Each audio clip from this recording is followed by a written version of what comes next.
Hello, Security Token Show fans. We are back. It's another week, another amazing week of news. We're your hosts. I'm Herwig Konings, of course, joined as always by my co-host and my co-founder, Kyle Sonlin. How are you today? Always good to see you, my friend. What's going on? January. We are now in middle of the month in full swing. We've announced our company of the year. We're moving into 2024. Herwig, I am fired up as always. Well, I don't know if our team is just getting really good or if the industry is just getting that hot because we have so much news once again to cover. We better get started with our token debrief.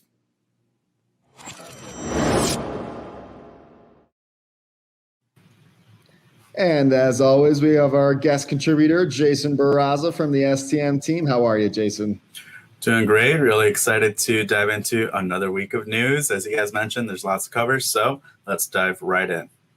Well, I started off last week with some exciting news from the CEO of BlackRock, Larry Fink, going on CNBC. Then we saw Jamie Dimon also go on CNBC and talk about tokenization a little bit. And now, most recently, we're seeing the CEO of Circle, second largest stablecoin issuer behind USDC, of course, Jeremy Allaire, going on and saying, basically actually referring to both the conversations from Larry and Jamie, that this is indeed actually a turning point for tokenization. So this is in Davos at the World Economic Forum. So this is definitely no joke that Jeremy is saying this. And he quote unquote said, when Larry Fink gets on television the next day and says, this is just the tipping point towards tokenization, I think it suggests confidence that tokenization is going to be coming on in a significant way, and that we're going to see some of the very, very biggest asset issuers in the world issuing tokenized versions of those assets this year. He said on the panel. And he also said, I do think this is not just about the validation for Bitcoin. I think it's about the whole technology architecture and what it represents. We're all sitting here because people are interested, right? And that is here and it's not going away. And so I think it's a significant shift for all of those reasons. So I think Jeremy Allaire put it pretty eloquently. What do you guys think?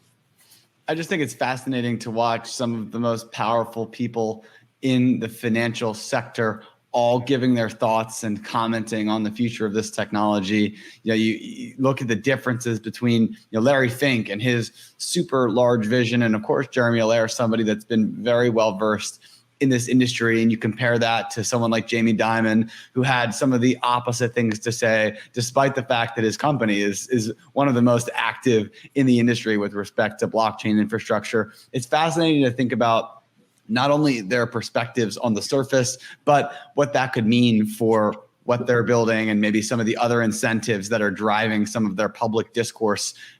Very cool to see that it's in the headlines, and it doesn't seem like anybody has any doubts that the technology is going to revolutionize the financial markets. Absolutely. You guys put it really well. I mean, again, it's just exciting to see some more validation in the market after we've been pushing for this for years. And so, just really excited for 2024 and what that has to bring, especially with all these giants just jumping in right now. Yeah, it must be the talk of the town at the World Economic Forum. Everything going on with crypto and blockchain. But into number two, guys, the article that I wanted to bring up today is Hong Kong's own Hashkey just raised a $100 million Series A at a over $1 billion valuation at $1.2 billion for a Series A is very impressive. And it's great to see that the venture funding is coming back. Valuations are sky high yet again. Let's hope that momentum continues. But Hashkey, if you haven't heard of them, they are a very active player across Web3. So they offer everything from exploring launching their own crypto ETFs. They have Hashkey Capital, which presumably they do all sorts of financing activities. They have cloud infrastructure. They do tokenization of assets, as well as launching NFT products and doing a lot of the technology behind tokenized issuances. And the Hashkey exchange as well, which is part of Hashkey Group, has received a license to operate a crypto trading platform in Hong Kong. So they are really covering the map in terms of all of their different infrastructure here. That's presumably why they were able to raise so much money at such a high valuation, because they're really trying to own the ecosystem in Hong Kong. Major congratulations to Hashkey. I'm looking forward to seeing more developments on the tokenization front of real world assets, because we all know that is the golden opportunity. That's a huge funding round. Wow. Love to see unicorns coming into the space in crypto again, for sure. You said it, Kyle. 2024 looks like the mood is shifting once again from an investment and valuations perspective. And boy, do we need it, because last year, 2023, was a devastating year for venture capital. For the Web3 space specifically. So let's see, like Bitcoin go up, hopefully, we will see those venture capital funding rounds also increase. 100%, guys. And you guys, laid it out very well. Exciting, again, to see unicorns in the space. So that's awesome. Moving into the next piece of news, guys, though, we do have Moody's clarifying their position on tokenization through a report they just released. And just before we go into those, let's just remember that a couple weeks ago, so not too long ago, they did issue a rating for a tokenized product. We did cover it on the show. It was the SGD Delta Fund with a AA rating. And that was on the Liberia platform by Standard Chartered. But moving into the report that they released, I'm just going to read a couple of excerpts, I guess, from their thoughts there. So first and foremost, on a positive note, they were talking about how tokenized funds potential applications extend beyond merely enhancing asset liquidity, but these funds have a variety of other possible functions, such as or including serving as collateral. We've seen this late last year with what Barclays and JP Morgan did, using money market fund units for collateral mobility. So, on the nose here, fantastic. But on the other side, we do have another comment saying the entities involved on the technology side often have limited track records, increasing the risk that in the case of bankruptcy or tech failure, payments may be disrupted. So a little bit on both sides, and that is part of why the SGD Delta Fund got that AA rating 2 weeks ago. Was the underlying asset usually does have that AAA credit rating or credit quality. But Moody's decision on that one was partially on the lower than, the reason we just talked about, which was just, again, some of that tech failure possibility. But any thoughts on this report so far, guys?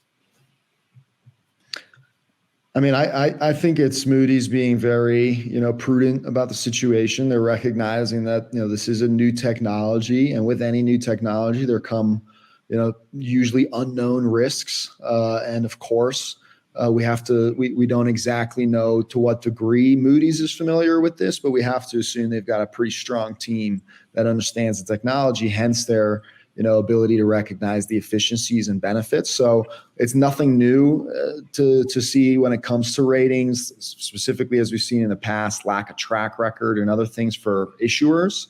Should go the same for if you're using a platform like tokenization in the future. I would absolutely think that when you're using a certain blockchain versus one that is rather very unknown or very untested, or just a very lack of liquidity in those markets, I would want Moody's and other rating agencies to take that into account for their rating. I would think that actually becomes kind of important. So I think this is great, again, just to see yet another institutional piece of infrastructure for capital markets come together like Moody's and put this kind of information out there. Yeah, I think that this is the first step, right? It's interesting to see Moody's coming out with this whole research report on tokenization, presumably because they've now had to look at and potentially rate multiple different tokenized offerings. And so this is just a natural development in this ecosystem. They have to start laying out boundaries and guidelines. I think that they make great points too, with respect to, a lot of these issuers are upstart. A lot of they don't have track record with respect to bringing, debt products to market successfully and have a long history of these bonds reaching maturation without default. So I think it's fair to question the underlying issuer with respect to their viability, and would compare that maybe not quite as favorably as a traditional issuer, but that has nothing to do with the technology. So cool to see that not only are they looking at it from, sure, the technology has some development and growth potential, but also some of these issuers need to continue to build a track record. I think that a lot of these things will be mitigated and solved with some additional history, with some successful issuances that move forward. Will certainly provide, I think, a little bit more assurance that these things will be avoided in the future. And moving on, we saw an announcement from the recently formed last year Tokenized Asset Coalition, the TAC, announcing 15 new members that they've inducted from the RWA and tokenization space naturally. And they have a new outlook report that they went ahead and released with that. So a very cool collection of a lot of the members' expectations for the year, and some trends in the market. And some of those members, the new members, include Republic, Securitize, Maple, Ava Labs behind Avalanche, Chainlink, Polygon, Solana, among others, as well as from the existing members such as Circle, Coinbase, and RWXYZ, who founded the consortium a little while back last year. So always great to see advocacy come out into the space. Really great report. You can go check that out. Totally. This is great. Guys? Another coalition. Great to see players working together, I think, for sure. And into the next one, guys, we have new Thailand rules. So we have another country coming out, laying out the foundation, with this time the Thailand's SEC, which is publishing their rules for digital asset businesses, which actually did lift restrictions that the country had on allowing retail to access tokenized real estate and infrastructure assets. So this is kind of we start to see the pendulum swinging back at, when you have a bear market, every jurisdiction tends to lock down and try to protect their investors. Now, as we're starting to open up back again, it becomes clear that there maybe are different levels to this, and real assets do present a unique opportunity. That being said, they do note ICOs as the terminology that they use, but I do think that they're referring to real estate-backed tokens, as it says in the report, and doesn't have the restrictions around how much can be invested. And so this is great to see. I think that in Thailand, they have to seek approval for adding these business lines to prevent any type of fraud or conflict of interest or any type of risk to customer assets. So there is some sort of guidelines that they have to go through and protections that investors will be provided. But it is good to see that they are now opening up this opportunity for Thai investors. I love that. That's once again another sign that the APAC region, is absolutely embracing this technology, and the regulators are embracing it, and just that's going to put them so far ahead. And we're going to see that, I think, this year, all that development that's actually been happening. So with new rules like this, it's exciting. Now, we did see something similar in 2015 in the United States. Reg CF got passed. And there were rules that were created for similar access like this, and it didn't exactly explode as everybody thought it did. So I wonder if the tokenization element here is the key to help in the Thai marketplace to help this succeed. Absolutely. I mean, again, everyone's always asking for more regulatory clarity, so great to see that this is happening in other parts of the world as well. Moving on to the next piece of news that we have here for our token debrief, we have Block Invest. You've seen them on Tokenize This. You've seen them across some of our different reports. Block Invest is tokenizing non-performing loans out of Italy. They're partnering with these are two separate projects, but they're partnering with two different service providers, if you will. The first one being a consulting firm, 130 Servicing, for the proof of concept to issue native digital asset-based securities. So again, these will only originate and be available on chain. It's not like they're taking an existing asset and then putting it on chain. Yeah. So in terms of the asset class, and so they're doing that to directly provide some of this exposure to this realm, if you will. And then the next one that they're working with is credit management company called Morgan and Davis. They're based out of Milan, and this is to tokenize distressed real estate credits acquired by that company. And essentially, you'll be able to tokenize and transact financing agreements and other related instruments. Wanted to note that in the Italian market, it's worth tens of billions of euros, peaking at 360 billion euros back in 2015. For the NPL environment. So really cool to see this, that they're tapping into it. And so, yeah, any other thoughts on this, guys? Block Invest, once again, proving themselves as a leader in the tokenization field, specifically out of Italy. I don't think there's too many other companies actively doing what they're doing, working with both major banks and now some of these more unique use cases, which, can't point to too many non-performing loan use cases that have been tackled yet. So really cool to see this. Very exciting news from Block Invest. And with that, I think it's time for the moment we've been waiting for. We announced our company of the year a little while back at the start of the year, but we haven't had a chance to interview them yet. So finally, we have that moment. Let's go ahead and talk to our company of the year, Republic. Well, Herwig, 2023 was an incredible year, and we had nearly 100 Company of the Week nominations. But as is tradition, only one gets to win our Company of the Year award. That is the company making the biggest moves across the 12 months of the industry throughout the cycle of the year. And for us, I think it's without a doubt the winner was Republic, as we announced. And we're really fortunate here to actually have an executive from Republic, Jeff Vier, here to join us for an interview. Let's jump in. Let's bring Jeff on board. Hey, there he is. How are you? Doing great, guys. Thanks so much for having me. Honored and thrilled.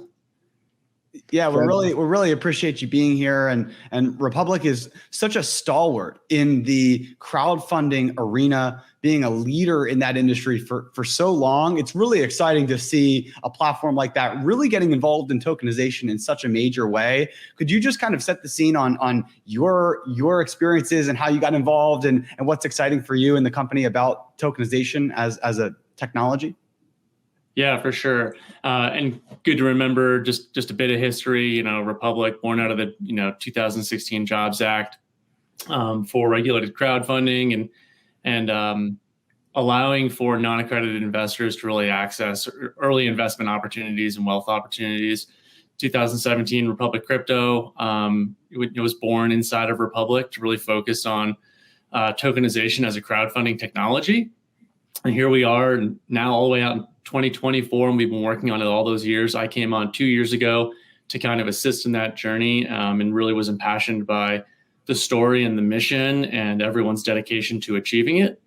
And tokenization, I think for us is really a way for Republic to distribute securities and distribute these opportunities to investors in a way that's never been done before. And develop marketplaces for these private companies and private markets that's never existed before. So absolutely stoked and thrilled to be recognized as Company of the Year of all these efforts we've put forth over the last 12 months. I'm excited about it, Jeff, because I've seen Republic grow from its infancy, if you will, back from my crowdfunding days. It's very interesting because Republic was well considered one of the leaders back then, has now developed into this huge ecosystem, not just this sort of one-off platform. And I think it's worth noting that there are not too many other of your competitors in the crowdfunding arena that are focused on tokenization, let alone crypto and the technology so early as Republic did. And for those of you who don't know, who are watching, Republic has since actually acquired many other companies to make themselves actually have a global footprint, as well as raise incredible amounts of money for hundreds of companies, to facilitate it, I should say, through what I believe is millions, right? Millions of customers that have gone through the platform in all asset classes. It's not limited to just startups and breakthrough technologies. They've got real estate, they've got crypto, and they've got all kinds of other stuff that they've done. Here's an example of a lot of the different companies that are actually have gone through the Republic rails, which, as we're going to talk about later, are a part of the Republic note. But yeah, I just had to say, Jeff, it's really cool to see all of these years of work come together. I think they showcased themselves tremendously in 2023 with both all the activity that happened around the Republic note, as well as the wallet technology that you guys launched. So, maybe we can start where you want to start there, around maybe the wallet technology or the Republic note. Pick one and let's dive into what exactly all that is and what it means to Republic and the ecosystem. Yeah, thanks, Herwig. And I think just a little table setting on my end too. We think that private markets it's the biggest market that doesn't exist, right? And it hasn't existed yet. And we're really kind of laying a technological foundation for how this is actually going to meet the market. And you hit a bunch of those points. And we were very thoughtful and calculated as to how we were going to bring those to market and how we were going to onboard people, not only into crowdfunding, but into this technology and one and the same.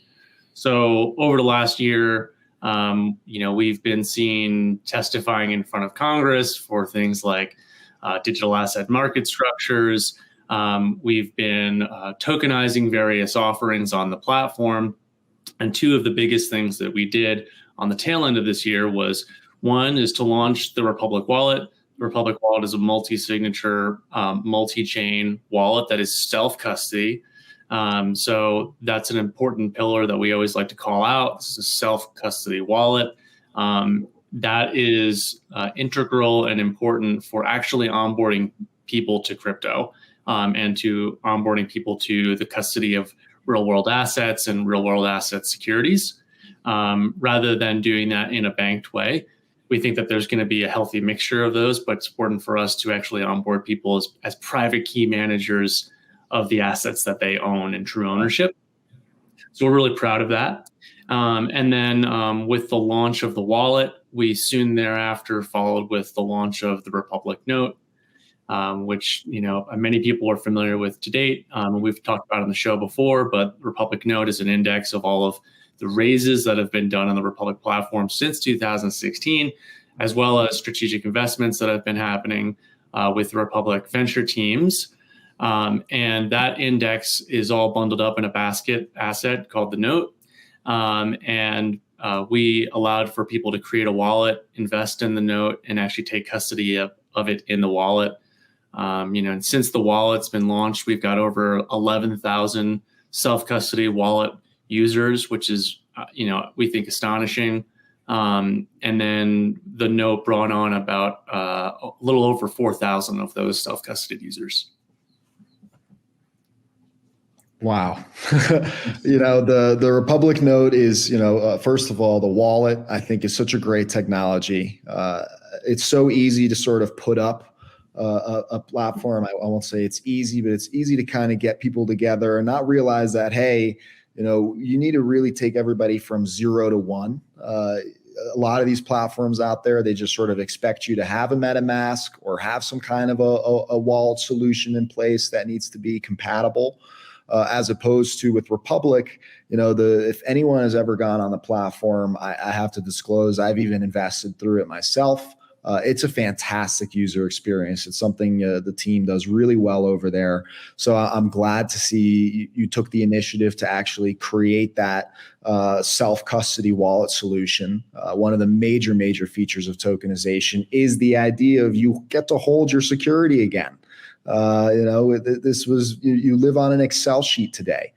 Back in the day, you at least kind of had proof, but then someone could rob you and then they were suddenly the owner. Now you got the best of both worlds. You get the proof, but nobody can take it from you because it's tied to your identity. And Republic specifically into the ecosystem to make it super easy to go ahead and buy what will be, investments, but soon, I guess, tokens in the individual companies. But before just having people invest in them as well, you also have created this Republic note so that people can get a diversified exposure to everything. Is there anything you can share in terms of like, what was the inception of this? How long have you been working on this? I know you've gone actually through several offerings. Just give us a little bit more peek inside the thinking for the Republic note.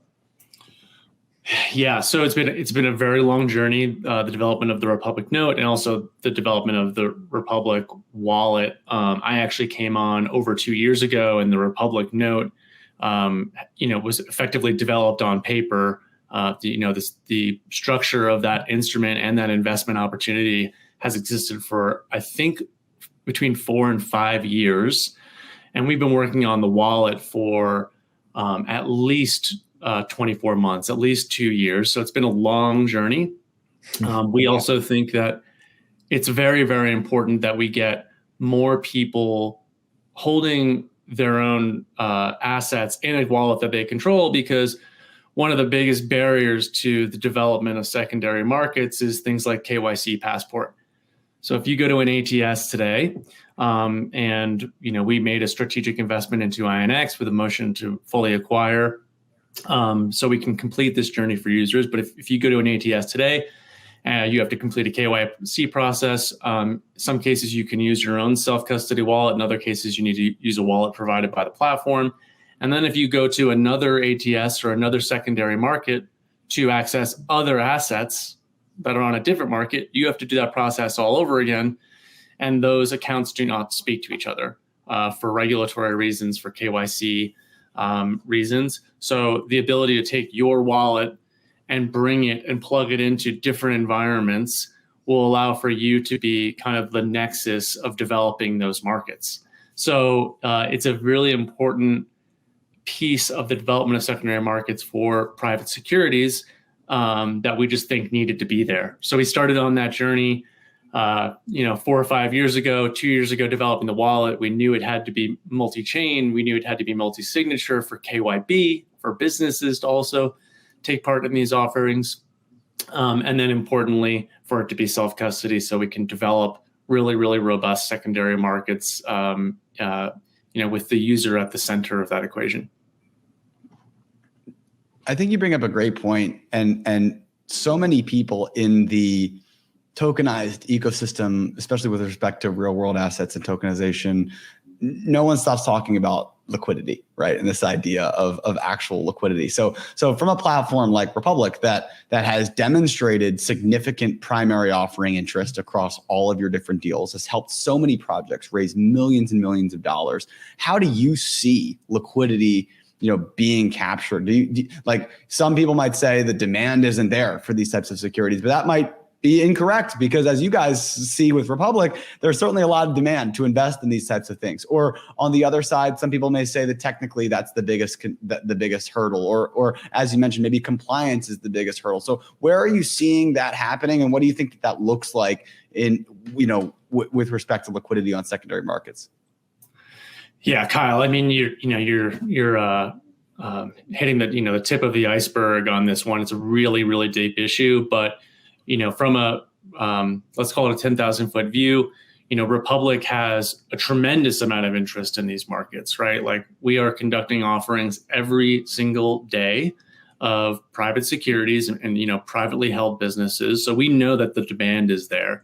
The development of liquidity is really a challenge of distribution. It's like, we've got issuers who want to issue them. We have a growing community of investors who want to buy them.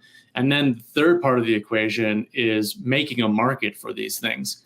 You really need to have the dynamics of tokenization inside of that mix for the development of these secondary markets, and I'll explain why. When we talk about liquidity, it's often this kind of foregone conclusion. I think that people, say, step one, tokenization, step two, they don't know what's happening, step three, liquidity. In the middle there is, we have a lot of these offerings that are privately conducted, right? So there's offerings that are happening on the Republic platform. Those are totally public. You can get a very small check size into an exciting new business. But there's also a lot of private securities that are withheld to very large check sizes, right? So that market, we're not even looking at it on Republic, right? We're aware of it, but it's not what the investors are getting access to because of just the stipulations to those initial private check sizes into these private offerings. Tokenization allows for those offerings to be syndicated, fractionalized down to very small units and brought to secondary markets. That's exciting for the original investors because they can remove a little bit of liability from their balance sheet, perhaps do a little profit taking on a privately held business where they don't have that outlet.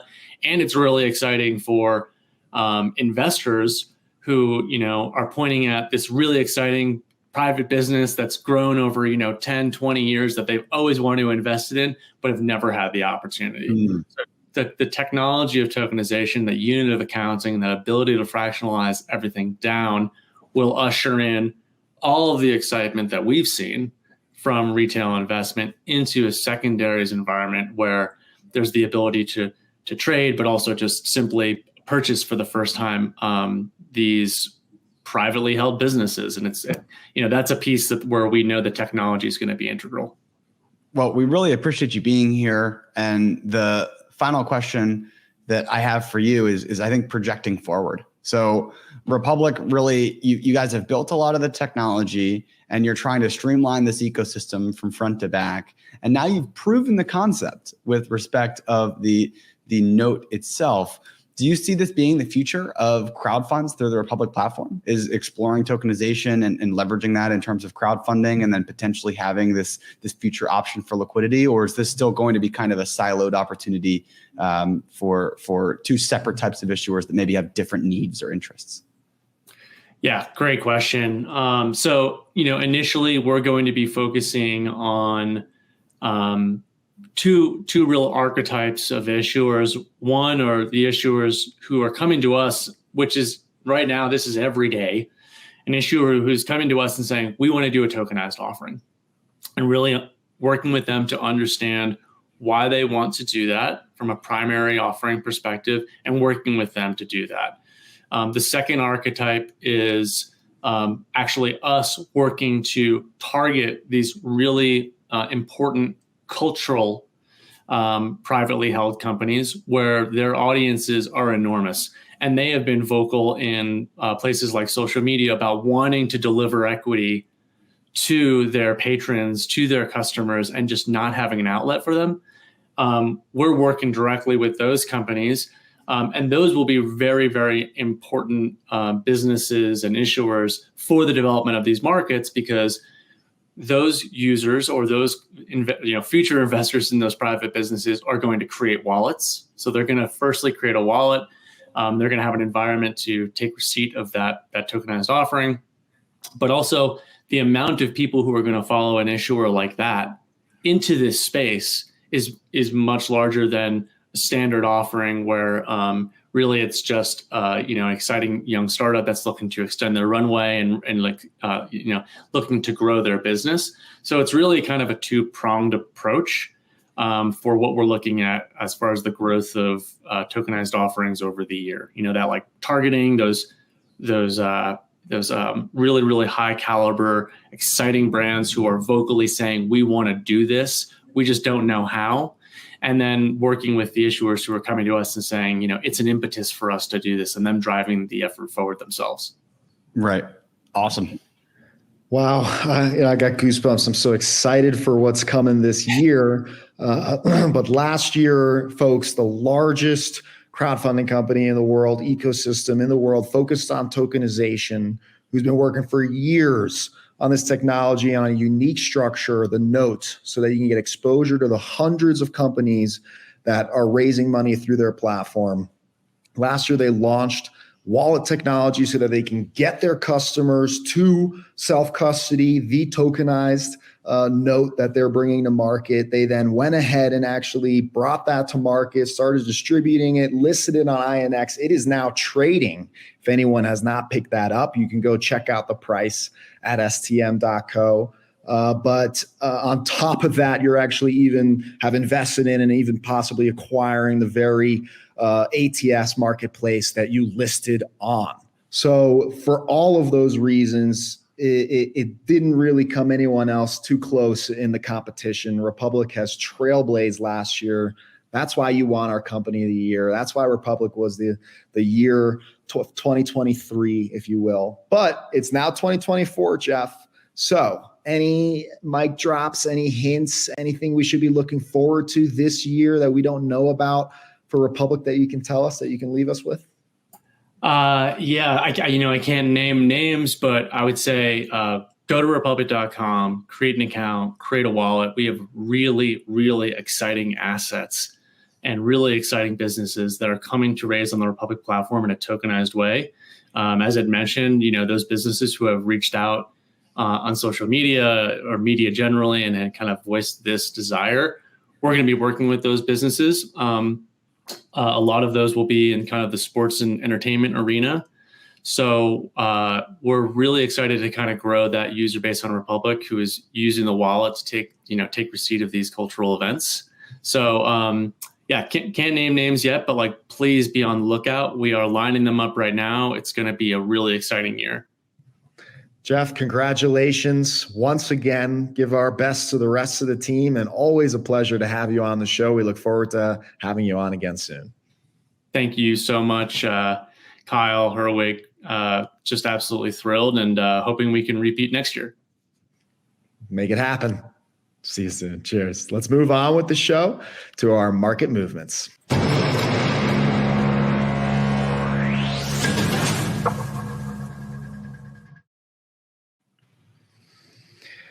All right, time for those market movements. What a great company of the year, though, Kyle. Love Republic. But this time we're going to go back to Davos once again, where Swiss-based, publicly traded, by the way, WiseKey International made a big announcement for their tokenization platform regarding art called wise.art. That's WISE.art. And they're using the Hedera hash graph. So the foundation association behind that was there present to support this.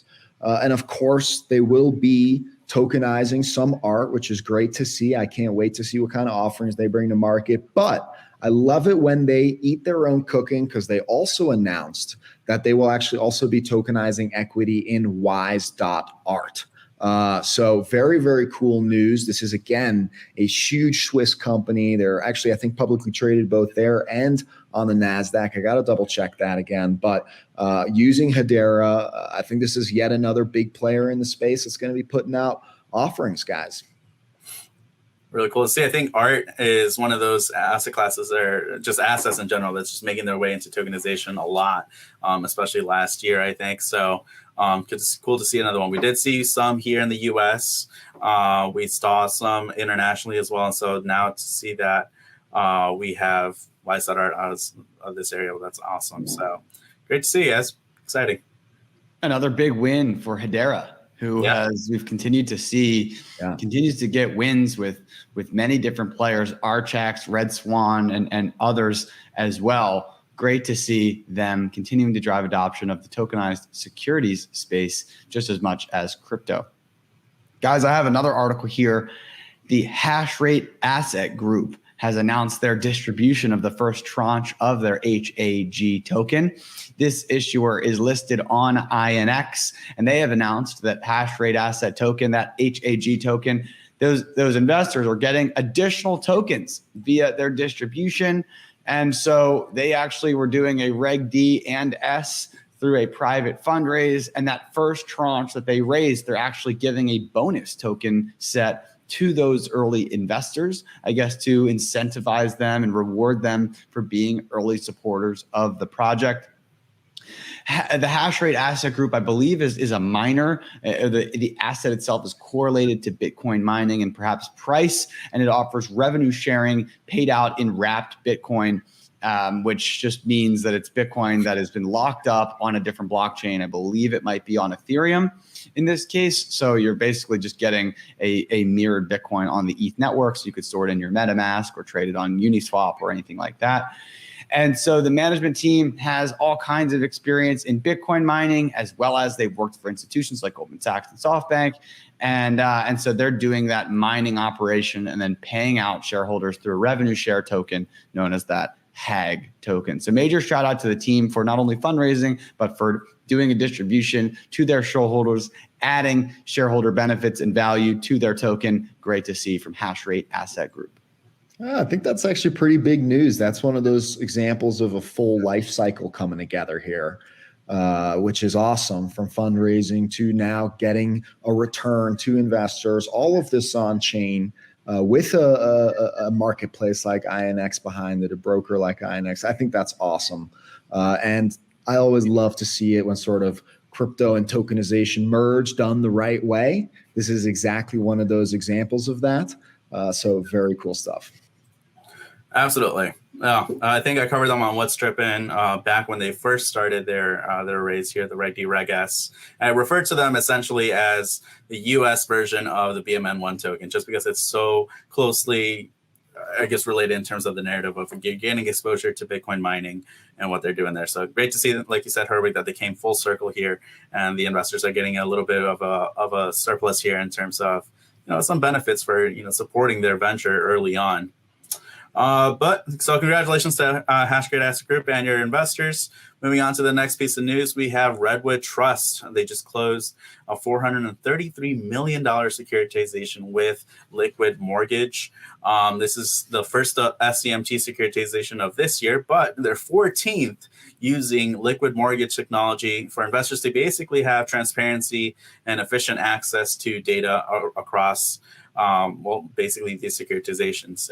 Speaking with Liquid Mortgage a few months back, we learned that they track not just the ownership on the 14 securitizations onboarded, but they also track the amount borrowed, payment history, documents, ownership in the sense of, access to wallets and portfolios of digital assets, loan level data. I mean, you name it, they're really tracking like all that there is to know about these securitizations. So really cool for the investors to have that transparent access to it.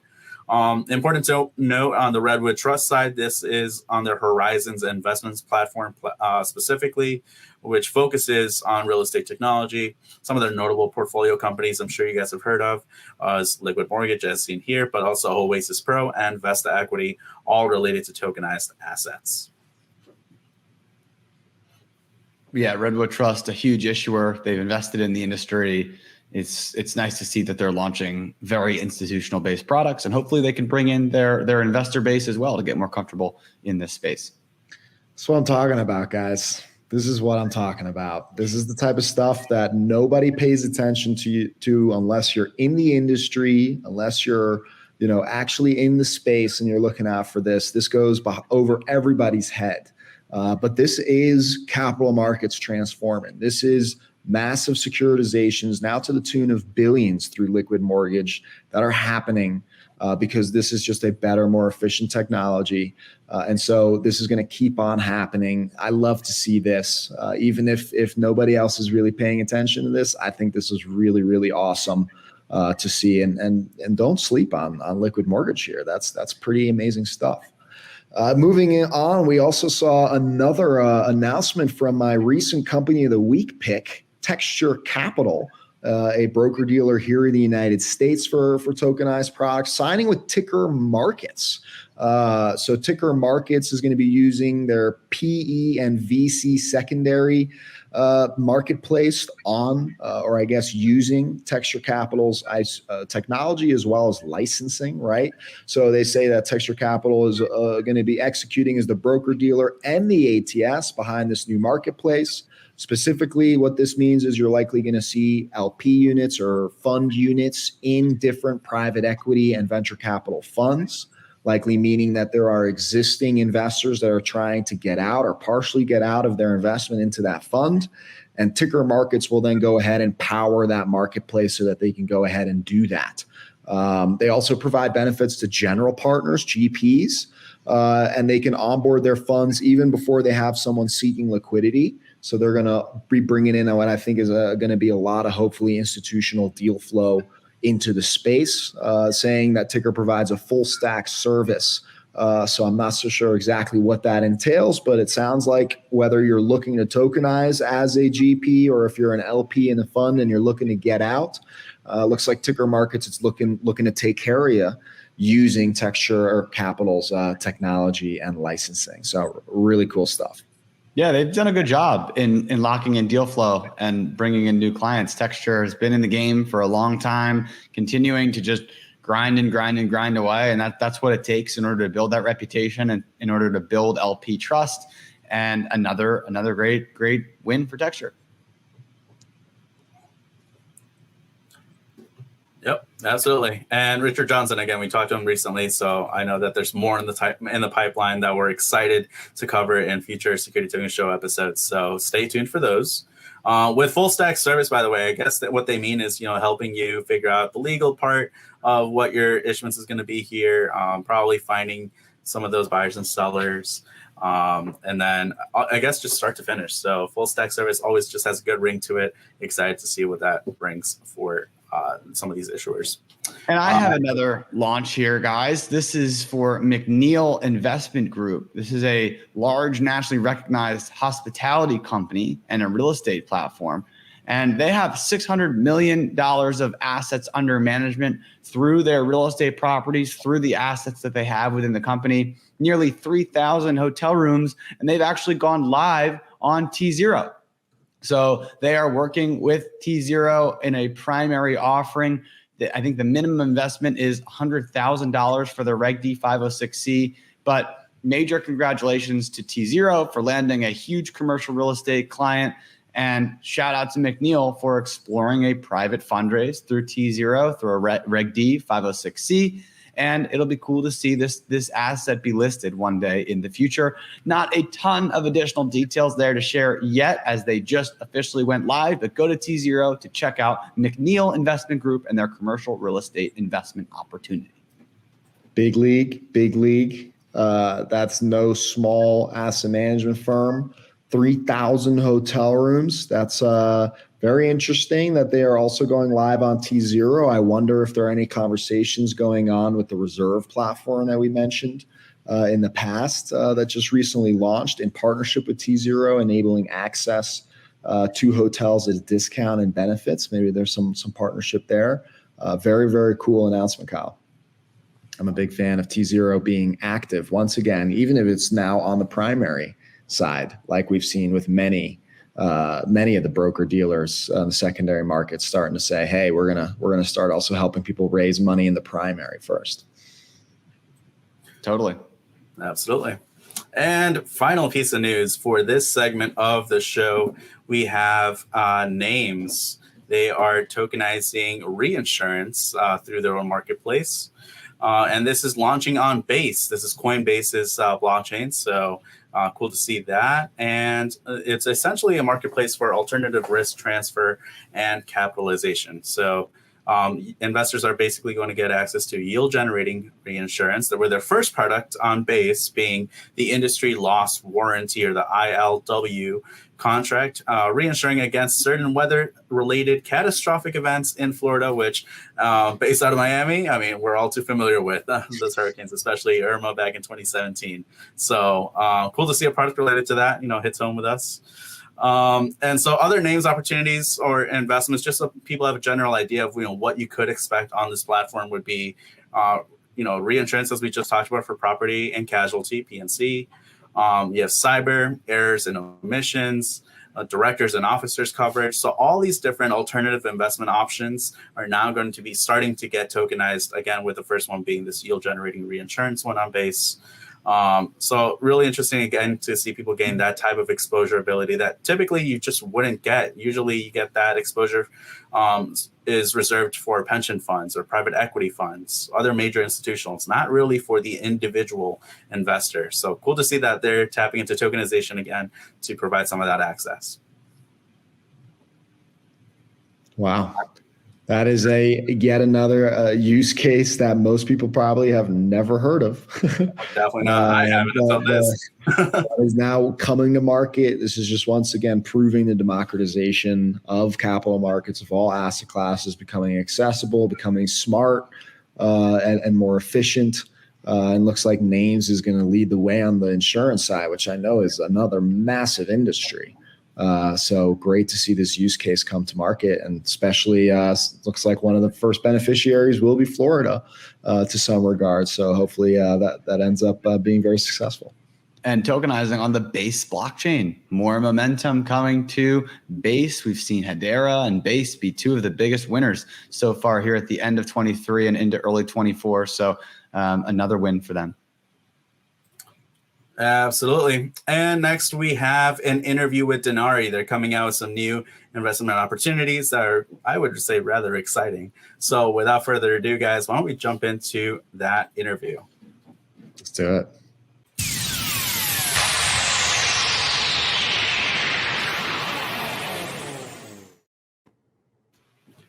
Alrighty. Well, as mentioned, guys, we have new investment opportunities coming from Dinari, which we covered a few episodes back, and they're back with even more tokenized opportunities. We have Jake Timothy from Dinari joining us today. Jake, how are you this morning? Great. Great to be back, Jason. And yes, good morning. Morning. All righty. Well, in light of the spot Bitcoin ETF approvals, I saw that you guys have some new opportunities around that, plus a couple more outside. So why don't you tell us about, the new D shares that are available now in January? Yeah, we'll get to the Bitcoin ETF. It's really big news. And but along with those, we're releasing D shares for Riot Games, Square, which is a fintech some of you might be familiar with, and Annaly Capital, which is another type of real estate investment opportunity for people as well. Now, for the Bitcoin ETFs, we decided not to be too partial, and we went ahead and we're releasing all of them. So all the tradable Bitcoin ETFs that you might have access to in your brokerage account, we're tokenizing all of them. And why would someone want a tokenized version versus the brokerage account version? Or who is this geared towards? That's a great question. So as with our D shares overall, these are creating opportunities for both the crypto native community and on-chain assets, as well as people from regions around the world that may not have standard brokerages to have access to these US shares and opportunities. Gotcha. So basically, like anyone that's not in the U.S., outside regions, they're going to be able to also partake in some of this monumental news, which we've seen has, of course, taken an impact on the Bitcoin itself, underlying asset price. Do you have any insights or any thoughts around the approval itself? Yeah, I mean, it was one of several ongoing wrestling and working through regulation, both at the SEC level and people that are bringing these cases, and really a lot of respect to all of the companies out there that are working these through the justice system and with the regulators. So yeah, the announcement of the approval of Bitcoin ETFs, it really closes the gap. I would say it's a big step forward in bringing the traditional finance ecosystem and decentralized finance together. And this is creating crypto investment opportunities for traditional finance. And we're really doing exactly the other way around, which we're taking traditional investment opportunities and making them into crypto opportunities. So we see this as really a vote of confidence in this new technology. Very cool. And from the press release, I know that you guys have done this multiple times. We know we covered it in the past too. So what are some of the other D shares that you guys have offered? And ultimately, where are you guys heading in 2024? Yeah, so overall, we want to provide exposure to a broad range of investment categories. We're right now focused on US equities. So all of these ETFs and stocks in finance companies, now we're with Riot, we have gaming. We want to bring real estate and more. So where we're headed, like we mentioned, creating these opportunities for people around the world, we're working with partners in different areas to sort of make the Robin Hood, you could say, in that region. And we're the easiest and quickest solution for that. So in the next month, we'll be releasing really like a plug and play, very easy to use service for anyone who's building that kind of investment application. Got it. And obviously keep us in mind, and we'll see if we can cover it on the show, and it's for everyone to understand and know what's going on in the market here. As you know, tokenization is impacting people worldwide, not just in the US. So we want to be able to create some of those rails for everyone to be able to participate both safely and also compliantly. Speaking of compliance, maybe why don't you tell us just a little bit more about Dinari itself? Like, I know you guys are a transferring agent, I believe. Yeah. A little bit more on the compliance of how you guys are making all of this possible. Sure. That's a great question. And like I mentioned with regional partners, that's a really important piece of the puzzle, so that anyone who's interacting with these assets can feel, can really trust them and know that they're secure. So in terms of Dinari, yeah, like you mentioned, we're a registered transfer agent with the SEC that allows us to custody shares on behalf of others. And the D shares offering itself is operating under an exemption from registration with the SEC because it's restricted. That means international only. We don't allow people in the US to buy or sell directly from us, and that makes us compliant. So we have to put some restrictions like that in addition to anti-money laundering and other processes in place in order to make this. Of course, makes sense. So it sounds like you guys are using Reg S then to do that here in the States. So you're offering it to for those who know what Reg S is, yes. Yes, exactly right. Fantastic. And then just for the audience to know, so these D-shares are essentially representing underlying equities, as you mentioned. Yes. How do we know they're backed by those equities, or how? I'm assuming they're one-to-one backed. Tell us a little bit more about that side of things. One-to-one backed, 100%. And we charge a fee that we disclose that you'll see if you operate with us, because we do not want to make money on our treasury by loaning those out or playing games with derivatives. So we hold a vault that has all of those shares one-to-one backed with our total supply on chain. That vault is audited regularly by independent financial firms. We do that quarterly, so that should be coming out very soon. In addition to real-time publishing of self-publishing, right? So you can go to our transparency page and see live what those holdings are. Very cool. Awesome. So that's good to know for anyone that's watching and just is a little bit more curious. If anyone wants to work with you guys or just invest in Dinari D shares, where can they go? How do they get in contact with you guys? Yeah, so go straight to dinari.com. That's the easiest place. You can go to the bottom and see our socials. We have a Discord, we have Telegram.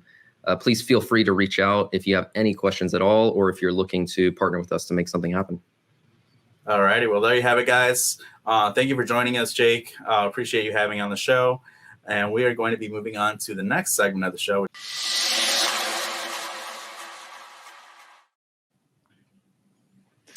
Wow, Kyle, another huge episode. Episode 220 now in the books, Herwig. And without fail, for 220 episodes, we've picked a company each on the ones that we wanted to spotlight for making great moves. And today we will do the same. So, Herwig, lead us off. Who's your company of the week? Episode 220, and potentially their first nomination for our illustrious Company of the Year award, coming in only a quick 50 weeks from now. It is. It's a newcomer. They'll probably have to be in the news again if they want to make Company of the Year. But this week, they definitely stood out to me. I wanted to give them the spotlight. The McNeill Investment Group. They're my company of the week. Of course, as you mentioned, Kyle, earlier on the show, $600 million in assets under management, over 3,000 hotel rooms. They're doing a primary issuance now, live on T0. I think that's awesome to see. This is the type of innovation we need to see happen in the market. We need to see leaders. It's that first person that's willing to dance before other people are willing to dance with them. That's McNeill right now saying, hey, we're super legit and we're going to leverage tokenization. And so for those reasons, Kyle, they're my company of the week, McNeill Investment Group. That makes total sense. And it'll be exciting to see how they're able to fundraise for this. Fundraising, as anybody listening that's tried it before knows, is not an easy task. but working with brokers is a great way to try to access a large group of individuals. And McNeill, unlike some of the risk capital style of investments that we've seen in the past for security tokens, this one is very much not that, doing commercial real estate. So best of luck to McNeill. Congratulations for the launch, and major kudos for working with T0 and trying something that's a little bit out of the box to make an impact. Kyle, who do you have this week for your company of the week?